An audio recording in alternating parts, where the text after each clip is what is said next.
بسم اللہ الرحمن الرحیم نحمده ونصلی علی رسوله الکریم اما بعد۔ سیرت النبی صلی اللہ علیہ وسلم کے مدنی دور کا درس نمبر 89 رسول اللہ صلی اللہ علیہ وسلم کا حضرت سلمہ رضی اللہ عنہا سے نکاح کرنے سے متعلق ہے۔ حضرت سلمہ رضی اللہ عنہا کا پہلا نکاح عبداللہ بن عبد الاسد ابو سلمہ رضی اللہ عنہ سے ہوا تھا، جو رسول اللہ صلی اللہ علیہ وسلم کے رضاعی بھائی بھی تھے۔ حضرت سلمہ رضی اللہ عنہا نے اپنے شوہر کے ساتھ پہلی ہجرت حبشہ کی طرف کی تھی اور پھر مکہ مکرمہ واپس آ گئے تھے، اور ان دونوں میاں بیوی میں بڑی محبت تھی۔ ایک دن کی بات ہے کہ سلمہ رضی اللہ عنہا نے اپنے محبوب خاوند حضرت عبداللہ بن عبد الاسد رضی اللہ عنہ کے ساتھ بیٹھی راز و نیاز کی باتیں کر رہی تھی کہ انہوں نے اپنے شوہر سے کہا، مجھے یہ علم ہوا ہے کہ کسی عورت کا خاوند فوت ہو جائے اور وہ عورت اس کے بعد شادی نہ کرے تو اللہ تعالیٰ انہیں جنت میں ضرور جمع کر دے گا۔ آئیے ہم عہد کریں کہ ہم ایک دوسرے کے بعد شادی نہیں کریں گے۔ ابو سلمہ رضی اللہ عنہ نے کہا، کیا تم میری بات تسلیم کرو گی؟ سلمہ رضی اللہ عنہ نے کہا، بالکل، کیوں نہیں۔ ابو سلمہ رضی اللہ عنہ نے کہا، جب میں فوت ہو جاؤں تو تم شادی کر لینا۔ اور اس کے بعد ابو سلمہ رضی اللہ عنہ نے دعا کی، اللہم ارزق سلمۃ بعدی رجلا خیرا منی لا یحزنها ولا یؤذیها، اے اللہ میرے بعد سلمہ کو مجھ سے بہتر شوہر عطا فرمانا جو اسے دکھ اور تکلیف نہ دے۔ گویا اگر کسی میاں بیوی کا مثالی پیار دیکھنا ہو تو وہ سلمہ رضی اللہ عنہا اور ابو سلمہ رضی اللہ عنہ کی محبت کو دیکھ لے۔ ان دونوں میں باہم بہت محبت تھی۔ ان دونوں میاں بیوی نے اپنے دین و ایمان کی حفاظت کے لیے پہلی ہجرت حبشہ کی طرف کی۔ ان دونوں میں آپس میں بہت پیار تھا۔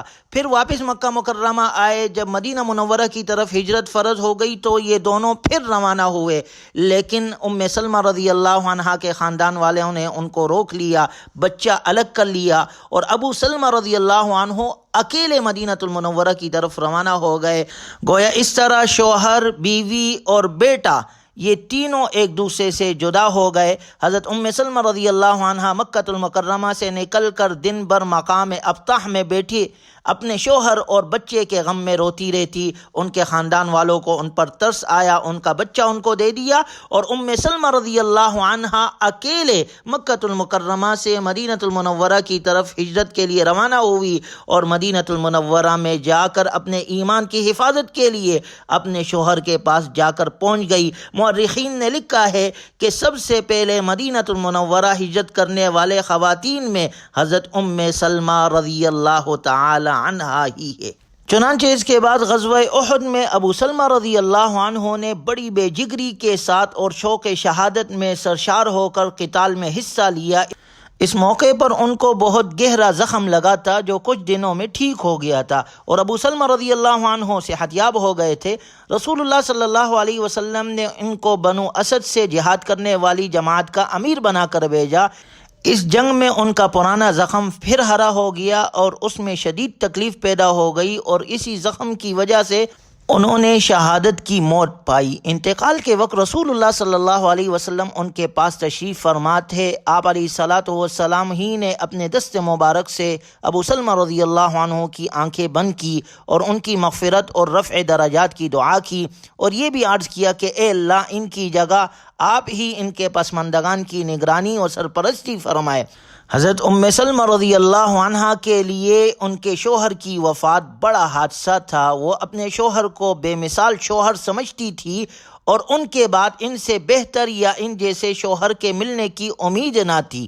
چنانچہ ابو سلمہ رضی اللہ عنہ کے انتقال کے بعد آپ علیہ الصلاۃ والسلام نے ان کے مغفرت کے لیے دعا کی، ان کے اہل خانہ سے تعزیت کی، اور آپ علیہ الصلاۃ والسلام نے سلمہ رضی اللہ عنہا سے کہا، تم اللہ سے یہ دعا کرو، اللہم اغفر لی ولہ وعاقبنی منہ عقبہ حسنہ، اے اللہ مجھے اور اسے بخش دے اور مجھے اس سے اچھا بدلہ عطا فرما۔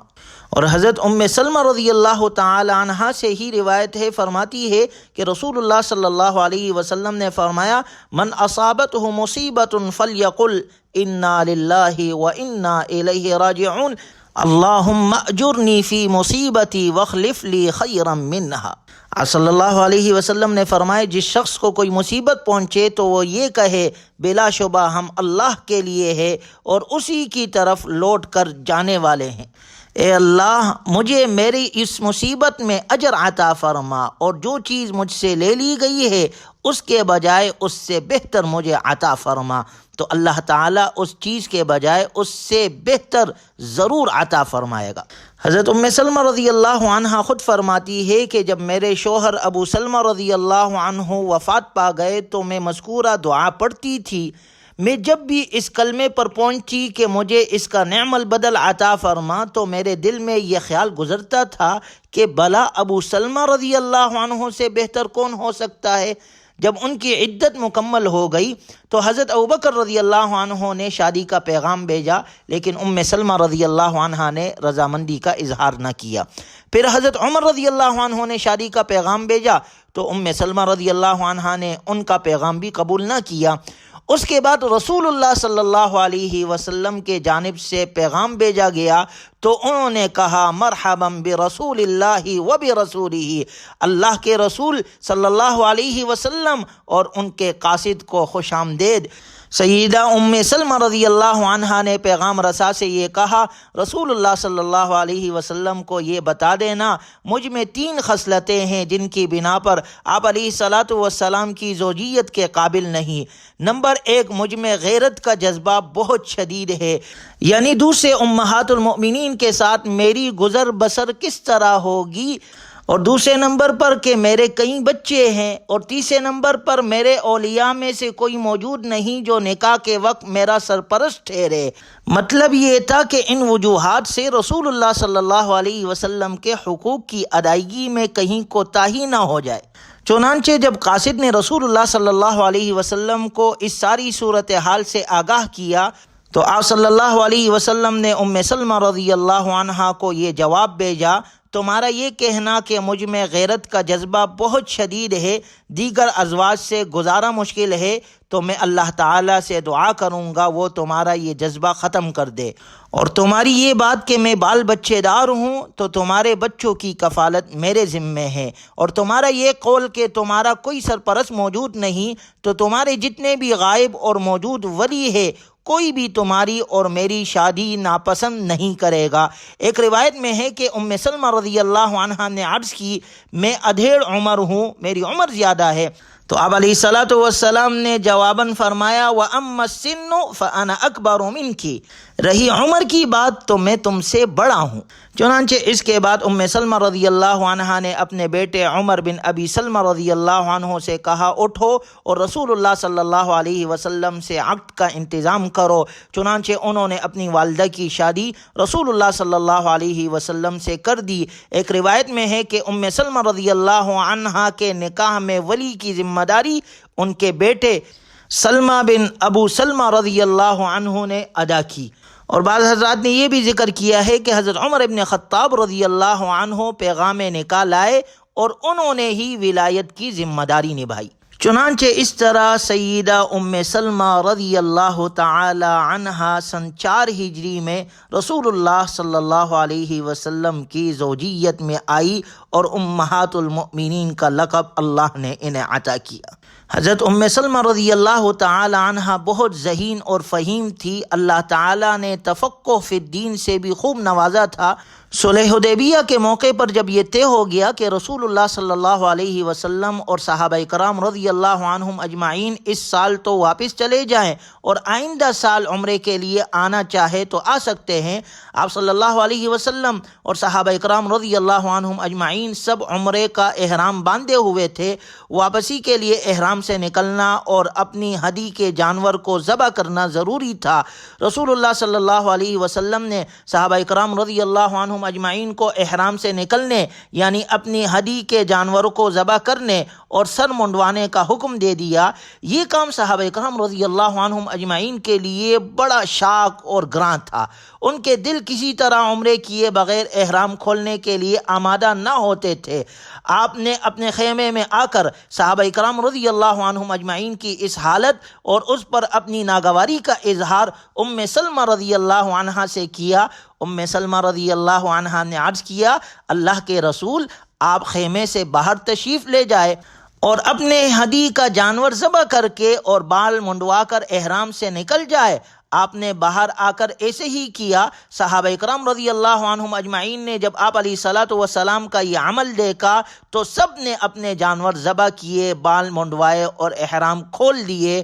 یہ ام سلمہ رضی اللہ عنہا کی رائے تھی۔ آپ علیہ الصلاۃ والسلام نے جب اس طرح کیا تو صحابہ کرام نے سب کے سب نے آپ علیہ الصلاۃ والسلام کو دیکھ کر احرام کھول دیے اور سن منڈوا دیے۔ اسی طرح ایک موقع پر ام سلمہ رضی اللہ عنہا نے آپ علیہ الصلاۃ والسلام سے عرض کیا، یا رسول اللہ، عورتوں کا ذکر قرآن کریم میں کیوں نہیں ہے؟